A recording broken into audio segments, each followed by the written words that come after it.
कार्तिक मास की आप सभी को हार्दिक शुभकामनाएं। मैं आशा करती हूँ कि आप सभी कुशल मंगल होंगे।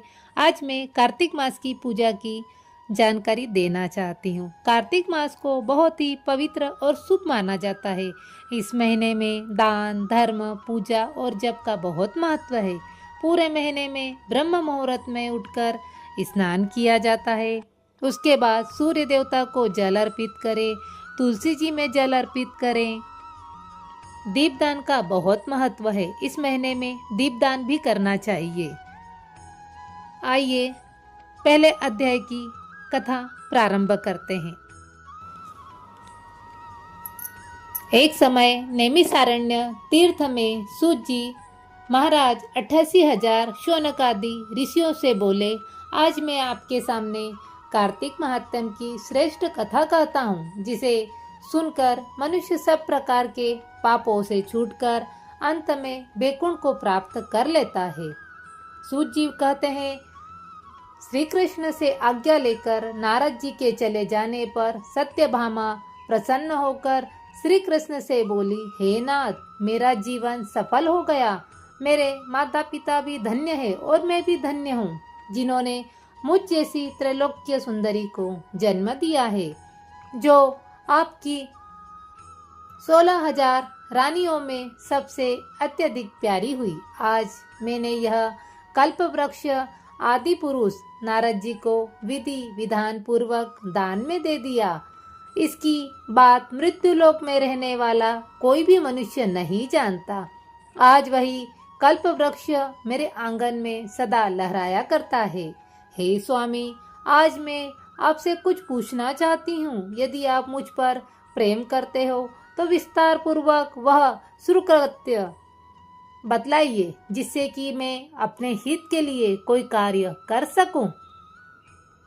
उसके सुनने एवं करने से कल्प प्रयत्न भी आप मुझसे विमुख न हो पाए।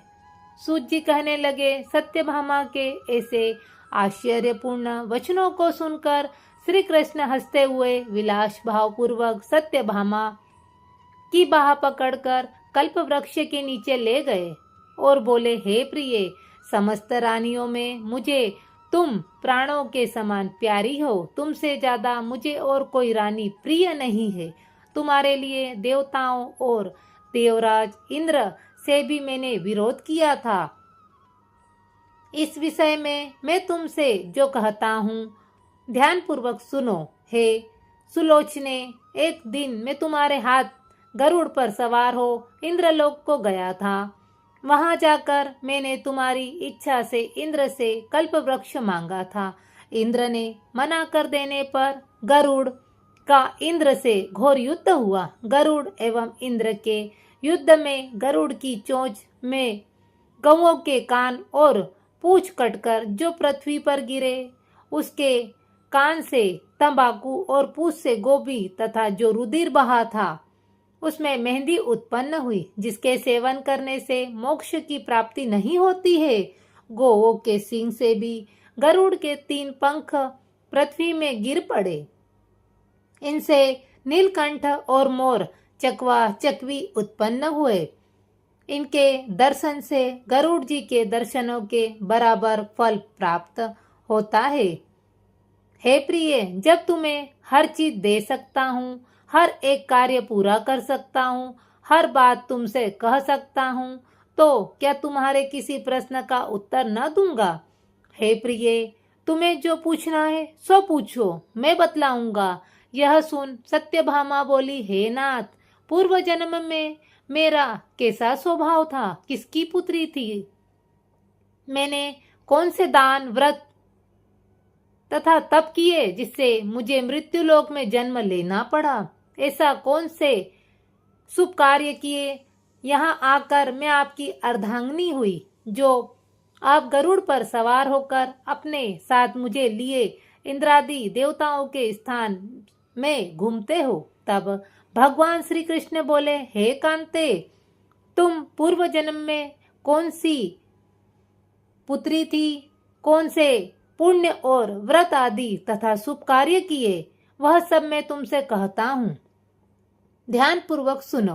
पूर्व जन्म में सतयुग के अंत अर्थात त्रेता युग में माया रूपी मायापुरी में अत्रि गोत्र में सब वेदांतों को यज्ञों को जानने वाला देवशर्मा नाम का एक ब्राह्मण रहता था। वह नित्य प्रति अतिथियों की सेवा, हवन, सूर्य भगवान की पूजा किया करता था। इसलिए वह सूर्य की तरह बड़ा तेजस्वी था। उस ब्राह्मण के घर में बुढ़ापे में एक गुणवती नाम की सुशील कन्या उत्पन्न हुई। बड़ी होने पर उसका विवाह उस देवशर्मा ब्राह्मण ने अपने चंद्र नाम के एक शिष्य के साथ कर दिया और तब वे दोनों पिता की पुत्र की तरह रहने लगे। क्योंकि देवशर्मा के कोई पुत्र नहीं था, एक समय वे दोनों कुशा और संविदा लेने के लिए वन में हिमालय की तलहटी में इधर उधर घूम रहे थे, तो उन्होंने एक विकराल राक्षस को अपनी तरफ आते हुए देखा।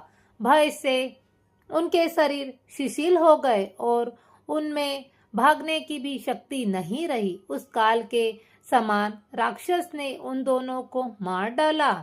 उस क्षेत्र के प्रभाव से तथा उनके धरात्मा होने के कारण मैंने पार्षद उन्हें बैकुंठ में ले गए और उन्होंने आजीवन सूर्य की पूजा की। इसलिए मैं उन दोनों पर अति प्रसन्न था। शिव, सूर्य, गणेश जी, देवी और विष्णु की उपासना करने वाले सब लोग वैसे ही स्वर्ग प्राप्त करते हैं जैसे वर्षा का जल समुद्र को प्राप्त करता है। मैं एक होता हुआ भी काल और कर्मों के भेद से 5 रूप में विभक्त होता हूँ। जैसे एक देवदत्त, पिता, भ्राता, चाचा, भतीजा आदि कई नामों से बोला जाता है, परंतु देवदत्त वास्तव में एक ही है। जब वे दोनों विमान पर चढ़े हुए सूर्य के समान तेजस्वी, रूपवान और चंदन और माला धारण किए हुए बैकुंठ में आए, तब से मेरे ही पास दिव्य लोक में